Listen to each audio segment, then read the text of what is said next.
Bom, como ex-presidente da Sociedade Bolivariana, como ex-assessor no governo de Bonaire, em relação entre Venezuela e Bonaire, e também em quadro de alguns bisomita analista regional, vice-presidente de OTCA, me por dar uma opinião, hope dirigir riba o que está sucedendo e me apreciar também boa entrevista.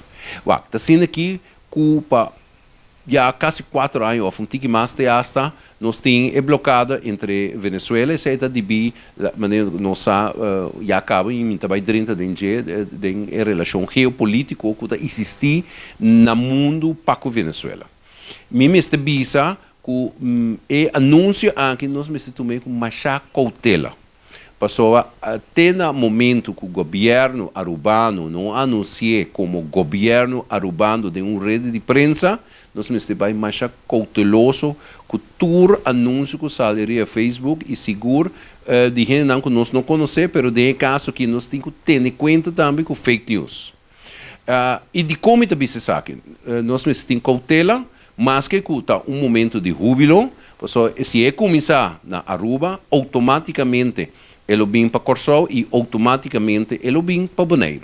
E mim este bisa também que de como me bisa cautela, Corsol, o governo estava negociando com o governo venezuelano na consulado na Willemstad e Den Haag estava tendo conversação acaba já para roupa tempo, em secreto sim, com o governo venezuelano para abertura de fronteira. Então, justamente o governo de Aruba estava em contra de abrir a fronteira mesora. Não abuta algum ponto, não, claro, para o território arubano, claro, para o manejo para Tuma, e de caso que